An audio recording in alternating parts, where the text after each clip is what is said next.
taken on a nice, friendly journey. I didn't say anything bad, and nothing terrible happened. And then at the end, there was a twist in the tale. That's what perception is about. It's about seeing that, the reason we laugh is seeing the funny side of it, suddenly seeing a change in the rules. And so, this quote is quite important, that David Perkins, Professor of Education at Harvard, said many years ago that errors in thinking are not about judgment, it's about perception.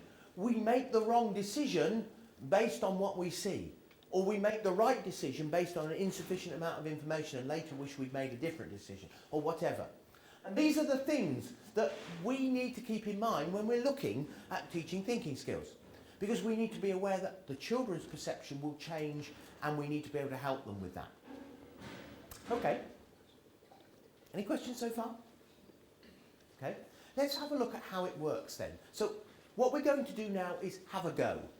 And it's just like using a tool, a technique. Just as in the classroom we've got pencils and rulers and other equipment, or even a computer. We go to it when we need to go to it. That's the purpose. Similarly, I could use anything to knock a nail in, but that thing on the left is very useful. I could, if I wanted to see something very small, just get somebody else to look at it with better eyes. But that's a magnifying glass, it'll enable me to do it. On the right, there's a pair of cutters. If you've ever tried to break a piece of wire by just bending it backwards and forwards, it will work eventually with most wire, but that will do it straight away. The point I'm getting at is they're there to make life easier. They're tools. So what we're going to do is have a look at some of these tools now. This is the tool I'd like to introduce you to let us have a go. It's called PMI, and it stands for the three things it does. When I'm looking at something, evaluating it, assessing it, I look for all the plus points, I look for all the minus points, and I look for the not plus or minus but interesting. So I split my thinking, not just pros and cons, but plus, minus, and interesting. Three completely different points of view. So, what we're going to do is have a go with that. But first of all, I want to ask you what you think of the following statement. The human body has a third arm. Imagine reading the newspaper and you saw this. The human body, they fitted somebody in Detroit with a third arm. If the human body had a third arm, who would like that idea? Who thinks that would be a great idea and who would like to perhaps have one fitted? Okay, thank you. And how about people who don't think it's a good idea? Okay, and how about, thank you very much, and how about people who really don't care one way or the other? I know what I know. Okay, so now, the human body has a third arm. Imagine that this is a classroom exercise. If we wanted to introduce our children to a thinking tool, this is one way of doing it, and I'll explain in a little while. So, we now want to consider the human body having a third arm. So let's see what's hidden in our minds, because our perception was, well, about 3 or 4 of you thought it'd be a good idea, about 17 of you thought it'd be not a good idea, and the others said really, not really that bothered or haven't thought about it. So what we're going to do now is think about it. We're going to use a PMI tool. We're going to think about all the plus points for 30 seconds, all the minus points for 30 seconds, and all the interesting points for 30 seconds, and see what comes out of it. So, in order to do this exercise, you need a little bit of help from me. All we're going to do is, for the first half a minute, by my timer, I've got a little timer here, for the first half a minute, I'm going to ask you to, with your nearest neighbours, you can turn left or right, it doesn't matter, 2 or 3 of you, just compare with your neighbours what you think are all the plus points, all the good things about having a third arm on the body. Where would it be useful for you or somebody else, like an occupation or a circumstance, a sport? Think of, as broadly as possible, all the instances where having a third arm would be great, would be really good. Okay, so you have 30 seconds, and then I'll ask you to, if you would, some of you, just say what you think were the good things. So here we go then, 30 seconds, all of the plus points, starting now.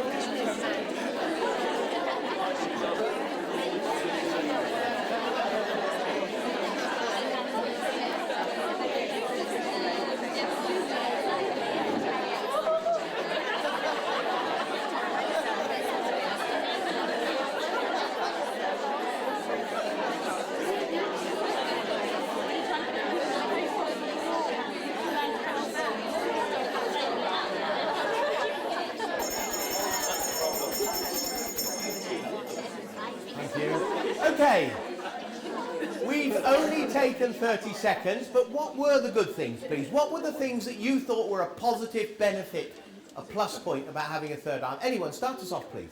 If it was attached to your back, you could scratch your own back. Yes, thank you. You've got a wonderful back scratcher now, a third arm that you can scratch your back, scratch all the places you can't reach with these two. Thank you. Something else, please. Surgeon. Oh, surgeon. I heard surgeon. How would that be useful?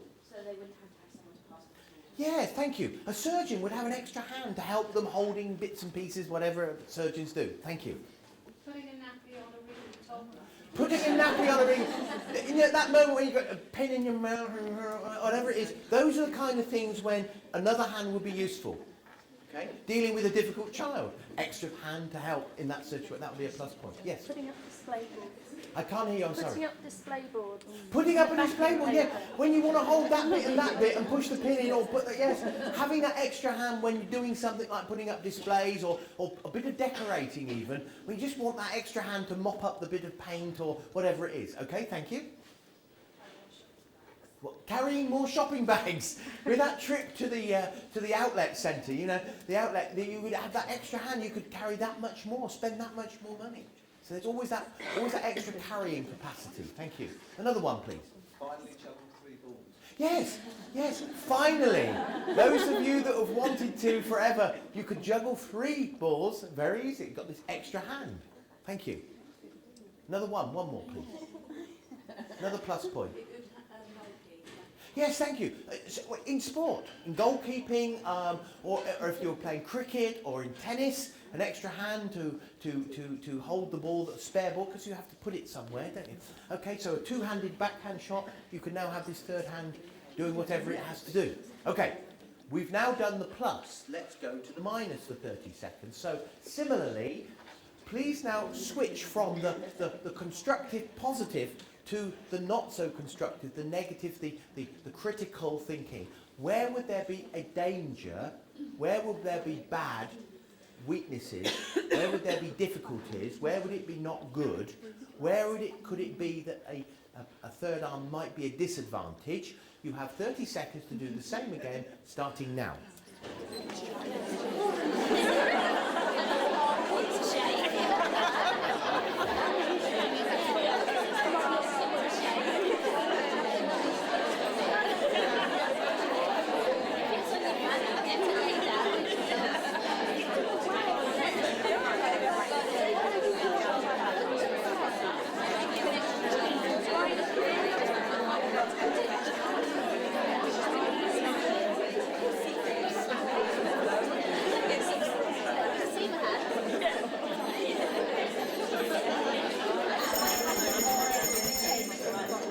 Okay, so, same rules as before. Now, where are the minus points, please? Where might there be danger or difficulty? Start us off, someone, please. You have to have a redesign, thank you very much. Redesign the wardrobe, lots of new clothes, you have to go and do that shopping, because it would mean that there would have to be access for this third arm. Thank you. Something else different, please. Wouldn't like to iron the shirts. No. Now that means that it would be difficult to iron, that there'd be a harder to manage sleeves and things, because there'd be this third sleeve which doesn't fit neatly on the ironing board or whatever. Okay, thank you very much. Something else. You could wake up with 2 dead arms instead of 1. Maybe that's a big minus point, that it would get trapped when you were asleep, or you'd shut it in car doors, or you'd sit on it accidentally if it was in the wrong place. So the point is, it could be a disadvantage having it as a third arm. Something else, please. You could be texting while you were driving. Yeah, thank you. You could use the mobile, you could text, you could do other things while you're driving, you could turn around and wipe the child's face behind, you could do all sorts of things. But the point is, it would be there, but it could be a danger, it could get in the way, it could be an added distraction, it could be that one thing that where do you put it? The difficulty is, where do you put it once you've finished with it? These two sit quite symmetrically, so maybe it would be awkward, it'd be difficult. Thank you. Something else? Long time to put your nail varnish on. Yes, it could take a lot longer. You'd have an extra set of fingers or whatever to put nail varnish on, to manicure, to wash, to get dirty. For children, it would be another place to have to wash, another place to get paint on if they're in the classroom, or to trap fingers in whatever places they trap their fingers. Okay? Let's think of one more, please. One more minus point. Where would you put your wedding ring? Where would you put rings now? Where would it go? Would it be a middle hand now? Would there be a middle hand? And the question is really, it'd be difficult to know what to do with it. Would you transfer watches and things to it? So the danger would be it would get in the way. It would be complicated. It would add unnecessary complication. Was there another one more? Did I see another one? Go ahead. If it was attached to your abdomen or your back, it would make sleeping very difficult. Thank you. It could make sleeping very difficult. And sitting as well, maybe. It may be uncomfortable. So it could be a danger, a difficulty, and it could prove to be uncomfortable. Back to your point about pins and needles or a dead arm. You could be sitting on it and suddenly realise it's lost all the circulation. Okay. Now we're going to go to the third area. The third area is the interesting. It's not plus or minus, it's just in the middle. And the reason it's in the middle is it's not good or bad. It just sits nicely in the middle. So, for example, I would like to help. During this next 30 seconds, use some conditional words like maybe, perhaps, or I wonder. So, I wonder where it would be fitted, or perhaps it would make life easier, or interesting points to see where the thumb would be, or if there would be a thumb, or anything like that. So think of it as being interesting. It would be interesting. I wonder. And we can ask questions as well in the interesting section. So we've got 30 seconds to wonder, maybe, perhaps, what would happen if, speculate, suggest, alternatives, anything at all under this third area, under interesting. So 30 seconds, please. With your nearest neighbour, you have 30 seconds to think about those things that would be not plus or minus, but interesting.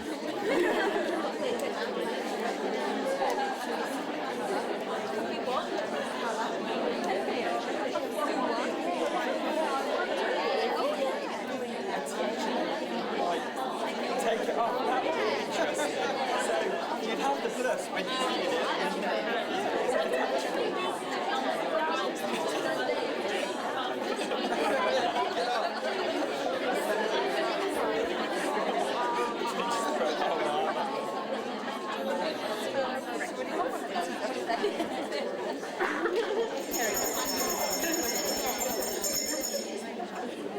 Okay, so what would not be plus or minus, but would just be interesting, please? Start us off. Just a question, an observation.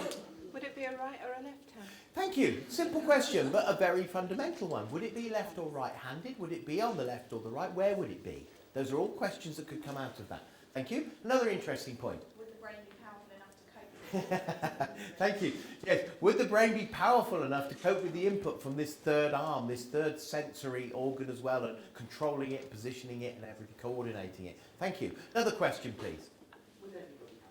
Would everybody have one? Thank you. Another question. Would we all have one? Would it be mandatory? Could we opt out? Could it be removable? Yes, go ahead. Would you have a shoulder? Oh yes, because at the moment they work together. Would you have a shoulder? It's about the positioning of it, isn't it? Thank you. Something else. Go ahead. Would we abandon base 10 and count in base 15? Yes. Could you? Okay. So now we're going to fundamentally change the world of mathematics, and base 10 comes to base 15. Would we no longer use two groups of 5? Would we no longer count on our hands in the same way? Would it change the way in which we did it? The questions we would ask under interesting. Thank you. Something else, please. Would you fold the same two arms? Would you fold the same two arms? By the way, can I just share with you one thing that is a good indicator, and it's from me to you as teachers. When we smile, when we laugh, when we do what we just did after that gentleman's comment, it's because we've probably changed a perception. Humour is a great indicator of creativity. It shows that we can see things in a different way. So when we smile or laugh about something, it's a good indication we've seen a different perception. And the children will do that too. Thank you. Something else, please. Another interesting. Would we have to change the sampling tests, which aren't we thinking? Yes, It's going to change a lot of things, isn't it? Would we have to change the cycling test about the positioning of the arms, hand signals, shaking hands, not just riding a bicycle, but how would we shake hands? Which hand would we proffer? Clapping. It begins to get complicated. Three-handed clapping. And would that be seen as good or bad, or would other people not want to do it? Or lots of questions arise from this. And the way we control a bicycle now, would the handlebars stay the same? You know, you could start to think of different designs. Noise is off. Noise is off of juggling. Okay, one more interesting, please. Go ahead. Would police files for fingerprinting? Ah, we'd get onto other things. Thank you. Police files of fingerprinting. You know, would our existing fingerprints have to be redone because the third arm would have would it have a hand? Question as well. Would it have fingerprint on it? Would it be? Maybe it's just a claw.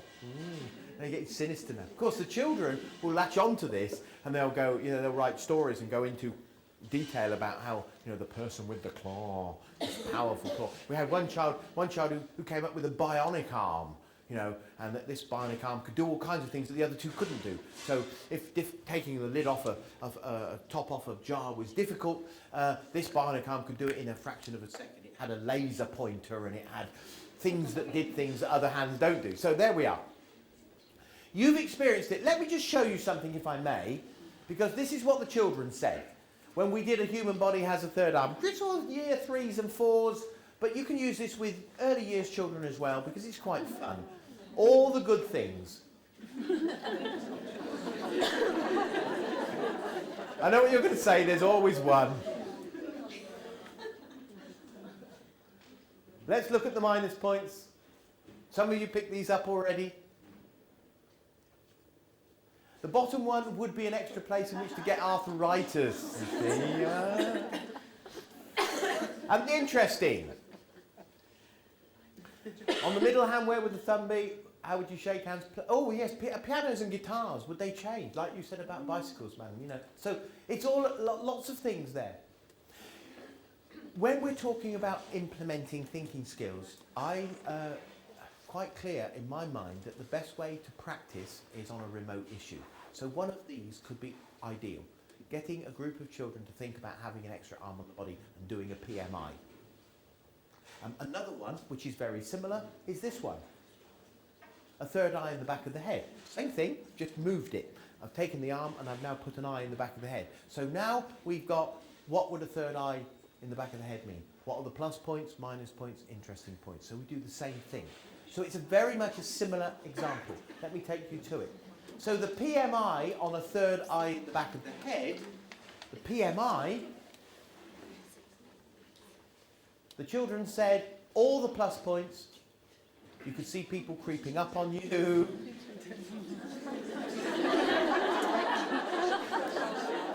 They really did say that. I didn't put that one in.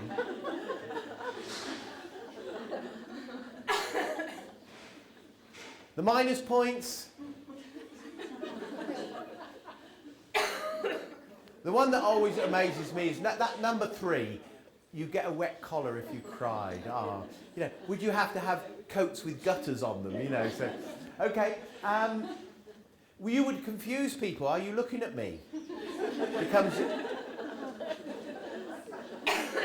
Or what are you looking at? Interesting to see how spectacles would adapt. Do you know, I did this with a lifelong learning class, and an old gentleman probably in his late 60s, early 70s, said to me at the coffee break, he said, you know, Nigel, he said, I'm going to invest now in Specsavers. He said, because if there's third eyes, he said, that means everybody's going to have to buy, who has existing glasses, is going to have to buy something else. The point is, it's about looking at it in a different way. That's what PMI does. It helps us to see things we didn't see before. Now, that's the kind of way in which this process can be introduced in schools and children. So how would you suggest to start? Well, very simply, look at things, ask the children, what do they think of that?